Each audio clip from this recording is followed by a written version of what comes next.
최동호 스포츠 평론가 앵커 크로아티아가 연장혈 투 끝에 잉글랜드를 꺾고 사상 처음으로 결승에 진출했습니다. 크로아티아는 16강부터 4강전까지 3경기 연속 연장혈투도 치르고도 또 한 번 기적 같은 승리를 권했습니다. 크로아티아는 프랑스와 우승컵을 두고 다툽니다.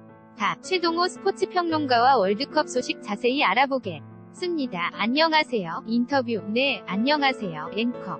오늘 새벽에 열렸습니다. 잉글랜드와 크로아티아의 경기. 잉글랜드의 승리를 예상한 분이 많았을 텐데 말이죠. 재미있었던 경기였는데요. 경기를 다시 한번 정리를 해주시죠. 인터뷰. 연장 접전이었거든요. 먼저 주도권을 잡은 것은 잉글랜드였습니다. 경기 시작 4분 만에 선제골을 넣고 주도권을 잡았는데 후반 초반까지 주도권을 잡고 있으면서도 골을 넣지 못했죠. 잉글랜드의 첫 골 장면인데 프리킥으로 먼저 선제골을 잡아냈어요. 공이 조금 안 보였는지 골키퍼의 점프 반응 속도가 느렸고 손을 제대로 뻗지 못했죠. 이렇게 뒤지다가 후반 초반까지 잉글랜드가 앞서가면서도 골을 추가하지 못했죠. 그래서 크로아티아는 잉글랜드 3백의 약점이라고 할 수 있는 측면을 주로 공략을 했거든요. 그러면서 동점골에 이어서 지금 크로아티아의 골 장면이거든요. 앵커 이게 역전골이죠. 인터뷰. 이건 결승골 장면입니다. 결승골 장면이고요. 잉글랜드의 3백의 취약점이라고 할 수 있는 양측 측면을 끊임없이 공략을 해서 동점골은 오른쪽에서 올라오는 크로스 그리고 결승골이 왼쪽에서 올라오는 크로스로 결정을 지었습니다. 앵커 이 장면 함께 보겠습니다. 이게 동점골 장면이죠. 인터뷰. 오른쪽에서 올라오는 건데 잉글랜드의 수비진들이 순간적으로 조금 집중력이 흐트러졌던 것 같아요. 잉글랜드 입장에서는 지금 다시 한번 크로스가 올라온 장면인데 수비수들이 많이 있었거든요. 그런데 페리시치 선수가 뒤쪽에서 달려들어오면서 조금 위험한 장면처럼 느껴지기도 하는데 발을 높이 들어서 공의 방향을 바꿔놨죠. 앵커 지금 다시 한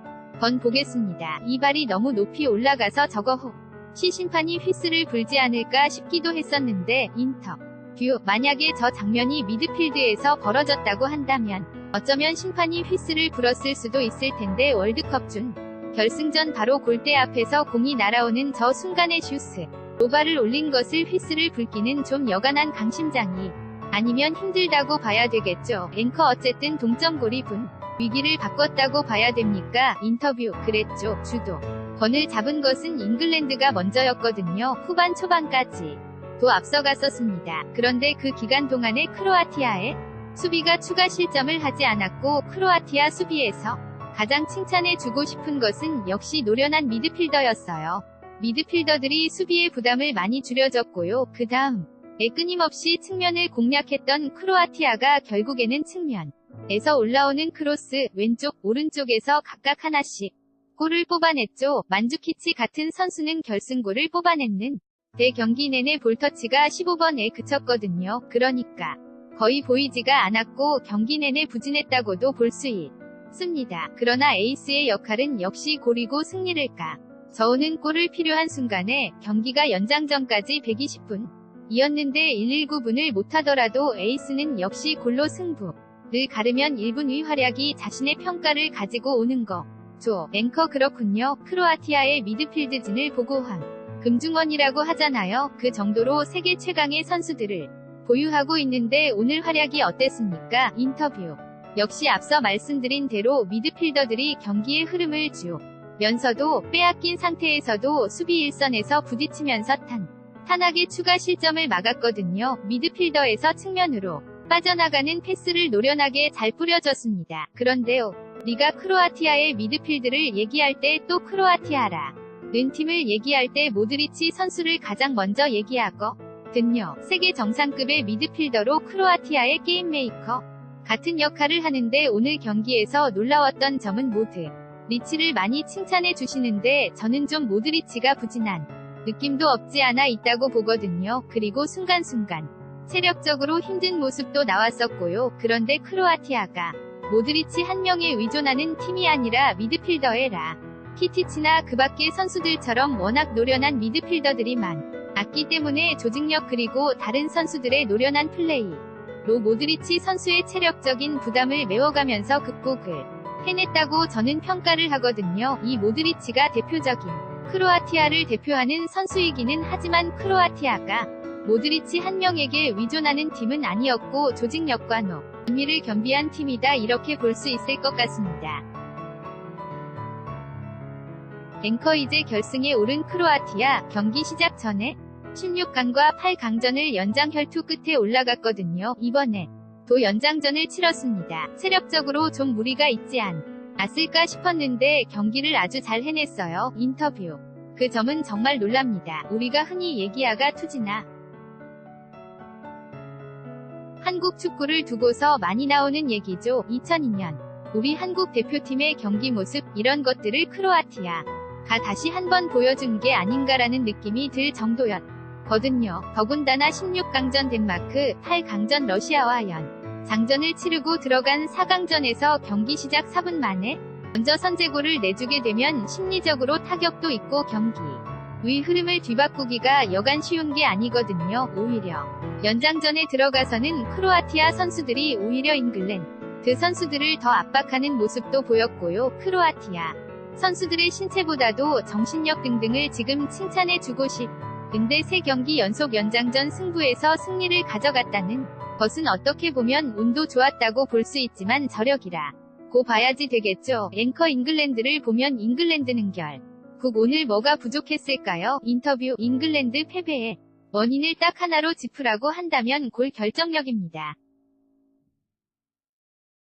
아마도 경기 시작 4분 만에 먼저 선제골을 넣고 난다 음에 상당한 자신감을 갖고 있었을 테고요. 그러면서 경기를 유리하게 실마리를 풀어간 겁니다. 그리고 주도권을 잡고 있었고요. 그런데 결정적인 기회가 몇 차례 있었지만 잉글랜드가 자랑하는 공격수들, 그러니까 해리 케인이나 그 밖의 잉글랜드 공격수들이 슛을 제대로 때리지 못했습니다. 그리고 슛 기회가 왔음에도 불구하고 제대로 된 슛을 때리지 못하면서 앵커 이 장면 보죠. 오프 사이드가 나왔군요. 인터뷰. 추가골을 가져오지 못하는 것이 결국에는 오늘 패배의 원인이라고 봐야 되겠죠. 크로아티아와 비교하면 크로아티아의 에이스인 만주키치 선수는 경기 내내 부진하다가 마지막 온 한 번이 기회를 살려서 골을 넣었다, 이렇게 보면 확 드러날 것 같습니다. 앵커 젊은 선수가 많은 편이었는데 노련미가 부족해 경기 운영을 잘 못했다, 이렇게 총평할 수 있습니까? 인터뷰. 그렇게도 볼 수 있겠죠. 결정적인 순간도 중요한 경기에서 본인의 실력을 드러내지 못하고 유효 슈팅도 굉장히 부진했거든요. 중요한 경기에서 평소의 실력이 드러나지 않는다는 것은 결국에는 경험의 한계, 그리고 노련미가 떨어진다고도 볼 수 있겠죠. 앵커 2. 제 잉글랜드와 벨기에가 3, 4위전에서 맞붙게 될 텐데 이미 조별리그에서 한 번 붙었던 팀이고 그때는 벨기에가 이겼죠. 이번에는 어떻게 예상을 하세요? 인터뷰. 3, 4위전이니까 어느 정도 선수들이 긴장이 많이 풀리지 않았을까 하는 생각도 들고요. 이미 조별리그에서 한 차례 격돌에서 벨기에가 1대0으로 승리한 경기가 있기 때문에 서로가 서로를 잘 안다고도 볼 수 있겠죠. 잉글랜드가 준결승전에서 부진했던 공격수들이 조금만 긴장을 풀고 아까 말씀해주신 노련미나 이런 것들은 긴장과 관계가 있기 때문에 준결승전 패배의 아쉬움을 3, 4위전에서 달래겠다고 하는 마음이라고 한다면 잉글랜드의 화려한 공격력이 다시 폭발할 수도 있다고 보고요. 벨기에는 잉글랜드와 비슷한 스타일이라고도 볼 수 있습니다. 벨기에 특유의 스피드하고 높이를 앞세운다고 한다면 벨기에도 멋진 승부를 겨뤄볼 수 있겠죠. 앵커. 가장 중요한 결승전, 프랑스와 크로아티아와의 경기가 됐습니다. 어떻게 예상하세요? 인터뷰. 결승전이 16일 0시입니다. 그러니까 월요일 0시니까 일요일 밤 12시거든요. 오늘이 목요일이고 금, 토, 일, 한 사흘 정도 쉬게 되는 건데 월드컵 조별리그 거치고 또 3경기 연속으로 연장전 승부 거치고 체력이 회복될지 좀 의문입니다.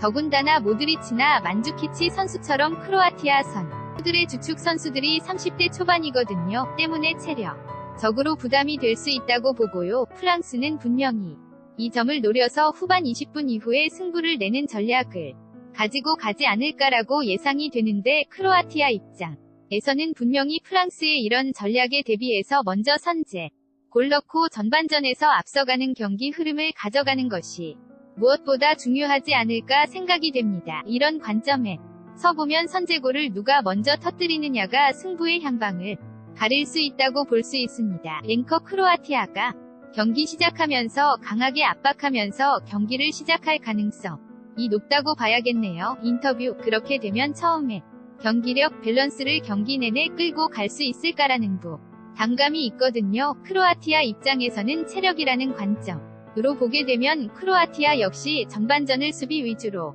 안정적으로 끌고 가면서 마지막 순간에 승부를 내겠다.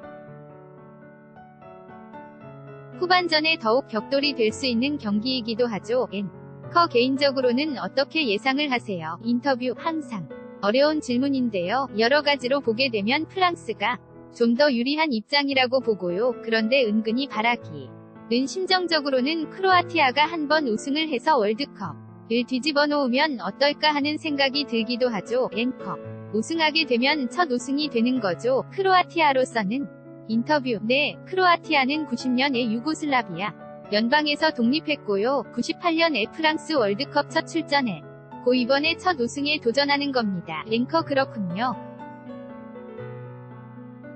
앵커 이변이 참 많았던 이번 월드컵 마지막까지 흥미진진하게 전개가 되는 것 같습니다. 지금까지 최동호 스포츠평론가와 함께 월드컵 소식 자세히 알아봤습니다. 늘 말씀 감사합니다. 인터뷰 고맙습니다.